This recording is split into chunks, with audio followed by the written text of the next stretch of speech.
नमस्कार, ये आकाशवाणी है। अभी आप मनोज कुमार शर्मा से समाचार सुनेंगे।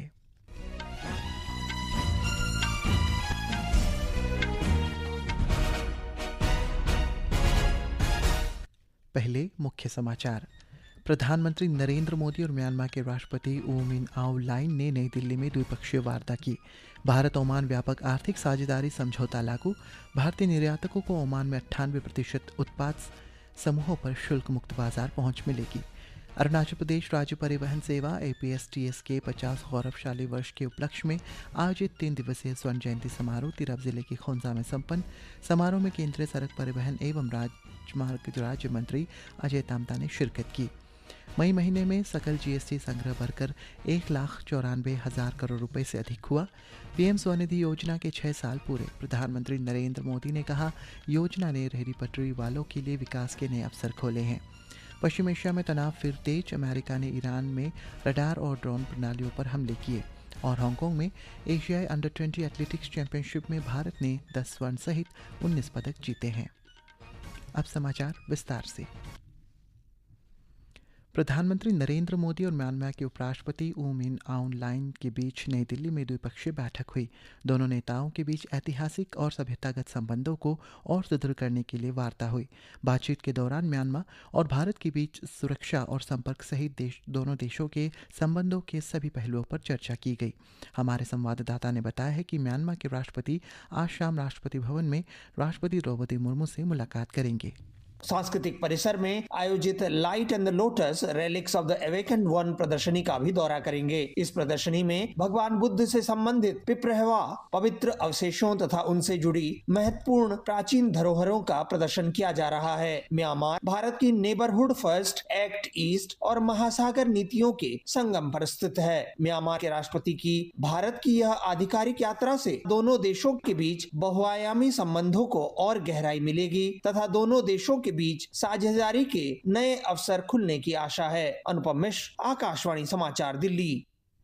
10 राज्यों की 24 राज्यसभा सीटों के द्विवार्षिक चुनाव के लिए अधिसूचना आज जारी कर दी गई है। इस चुनाव के अंतर्गत आंध्र प्रदेश, गुजरात और कर्नाटक में 4-4 सीट, राजस्थान और मध्य प्रदेश में 3-3, झारखंड में 2 और मणिपुर, मेघालय, अरुणाचल प्रदेश तथा मिजोरम में 1-1 सीट पर मतदान होगा। नामांकन 8 जून को दाखिल किए जा सकते हैं। आगामी 18 जून को मतदान और मतगणना एक ही साथ की जाएगी। भारत ओमान व्यापक आर्थिक साझेदारी समझौता CEPA आज से लागू हो गया है। वाणिज्य और उद्योग मंत्री पीयूष गोयल ने कहा है कि यह समझौता दोनों देशों के आर्थिक और रणनीतिक संबंधों को और मजबूत करेगा। एक राष्ट्र दैनिक में प्रकाशित लेख में श्री गोयल ने कहा कि यह समझौता नए बाजार खोलेगा, इससे निर्यात में वृद्धि होगी तथा निवेश को भी बढ़ावा मिलेगा। श्री गोयल ने कहा है कि व्यापक आर्थिक साझेदारी समझौते के अंतर्गत भारतीय निर्यातकों को ओमान से 98% उत्पाद समूहों पर शुल्क मुक्त बाजार पहुंच मिलेगी। श्री गोयल ने कहा कि इससे बाजार रोजगार बढ़ेंगे और विद्यार्थियों, कामगारों, महिलाओं, किसानों, मछुआरों तथा सूक्ष्म, लघु और मध्यम उद्यमों को महत्वपूर्ण रूप से लाभ होगा।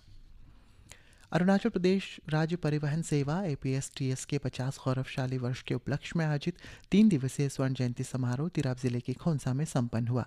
समारोह में केंद्रीय सड़क परिवहन एवं राजमार्ग राज्य मंत्री अजय तामता ने शिरकत करते हुए तिरप जिले के लिए APSTS की 3 नई बसों को हरी झंडी दिखाकर रवाना किया। इस अवसर पर केंद्रीय मंत्री ने परिवहन विभाग और APSTS को जनता की सेवा के 5 दशक सफलतापूर्वक पूर्ण करने पर बधाई दी।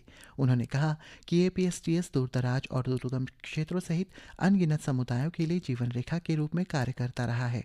उन्होंने आर्थिक विकास और सामाजिक प्रगति में परिवहन की महत्वपूर्ण भूमिका पर प्रकाश डालते हुए कहा है कि मजबूत सड़क अवरचना अवसरों के द्वार खोलने और लोगों की आजीविका में सुधार लाने की कुंजी है।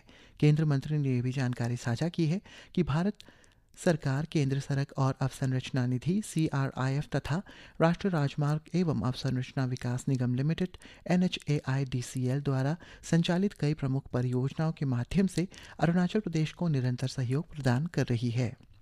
वस्तु और सेवा कर GST का सकल संग्रह पिछले महीने की 2% बढ़कर 1,94,000 करोड़ रुपए से अधिक हो गया है। पिछले वर्ष मई के महीने में ये 1,88,000 करोड़ रुपए था। पिछले महीने केंद्रीय जीएसटी का सकल संग्रह 37,397 करोड़, राज्य जीएसटी का 45,143 करोड़ और एकीकृत जीएसटी का 51,990 करोड़ रहा था। इस अवधि के दौरान वस्तुओं की कर योग्य आपूर्ति में 26.9% की वृद्धि हुई। प्रधानमंत्री स्वनिधि योजना के 6 वर्ष पूरे हो गए हैं। प्रधानमंत्री नरेंद्र मोदी ने इस योजना की सराहना करते हुए कहा है कि पीएम स्वनिधि ने बिना गारंटी के ऋण, वित्तीय समावेशन और विकास के नए अवसर खोलकर लाखों रेहड़ी पटरी वालों के जीवन स्तर में सुधार किया है। प्रधानमंत्री मोदी ने सोशल मीडिया पोस्ट में लिखा है कि योजना विश्वास, सम्मान और सशक्तिकरण पर आधारित है। हमारे संवाददाता ने बताया है कि वर्ष 2020 में योजना शुरू होने के बाद से अब तक 1 करोड़ 12 लाख से अधिक ऋण दिए गए हैं।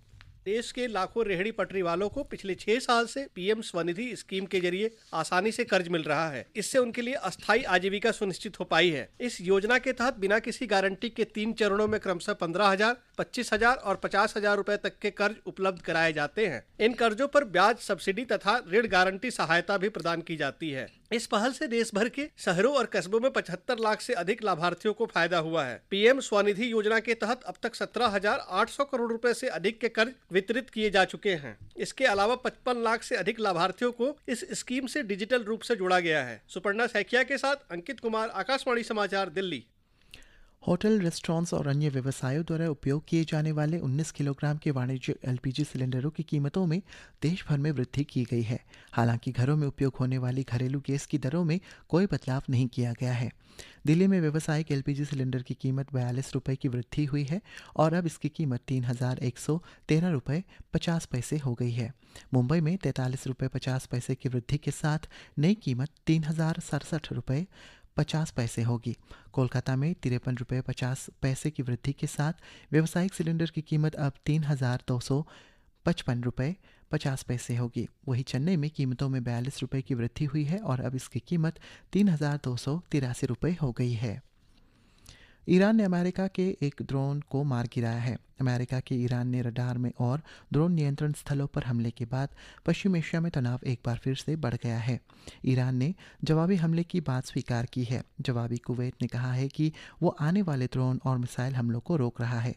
कुवैत की सेना ने कहा है कि उसकी वायु रक्षा प्रणाली मिसाइल और ड्रोन हमलों का सामना कर रही है। इजराइल द्वारा लिटानी नदी के पार लेबनान और अपना कब्जा बढ़ाने के कारण तनाव लगातार बढ़ता जा रहा है। एक रिपोर्ट। सैन्य टकरावों के बीच राजनयिक बातचीत जारी है। अमेरिका के राष्ट्रपति डोनाल्ड ट्रंप ने कहा है कि वे ईरान के साथ एक अच्छे समझौते के करीब हैं। ईरान के विदेश मंत्री अब्बास अरागची ने पुष्टि की है कि दोनों पक्षों के बीच बातचीत जारी है, लेकिन उन्होंने स्पष्ट किया कि औपचारिक रूप से समझौता होने तक किसी भी निर्णय को अंतिम नहीं माना जा सकता। दूसरी ओर लेबनान पर इजराइल के बढ़ते जमीनी हमलों की अंतर्राष्ट्रीय स्तर पर कड़ी आलोचना हो रही है। फ्रांस ने स्थिति पर विचार करने के लिए संयुक्त राष्ट्र सुरक्षा परिषद की आपातकालीन बैठक बुलाने का अनुरोध किया है। दुबई से विनोद कुमार की रिपोर्ट के साथ समाचार कक्ष से मैं मुकेश कुमार बल। मलेशिया ने 16 वर्ष से कम आयु के बच्चों को सोशल मीडिया अकाउंट पर रोक लगाने वाले नियमों का आज से लागू कर दिया है।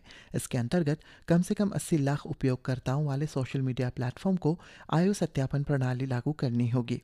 नियमों का पालन न करने वाली कंपनी पर 100 लाख रिंगिट तक का जुर्माना लगाया जा सकता है।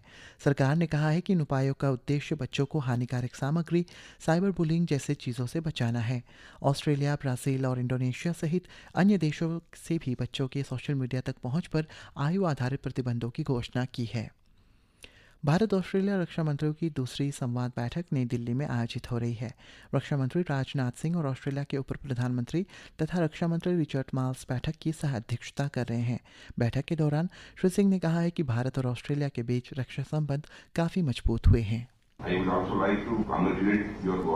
मैं आपकी सरकार को 2026 की राष्ट्रीय रक्षा रणनीति और एकीकृत निवेश कार्यक्रम की पहल के लिए बधाई देना चाहता हूं। चर्चा के दौरान मैं इन नीतिगत दस्तावेजों और भारत ऑस्ट्रेलिया रक्षा संबंधों में विकास के संभावित अवसरों पर आपके विचारों को सुनने के लिए उत्सुक हूं। हांगकांग में 22वीं एशिया अंडर 20 एथलेटिक्स चैंपियनशिप में भारत ने 10 स्वर्ण, 5 रजत और 5 कांस्य सहित कुल 19 पदक जीते हैं। पदक तालिका में भारत दूसरे स्थान पर रहा। मोगली वेंकटराम ने कल पुरुषों की 800 मीटर दौड़ में स्वर्ण पदक हासिल किया है। प्रधानमंत्री नरेंद्र मोदी ने चैंपियंस में पदक जीतने वाले सभी खिलाड़ियों को बधाई दी है।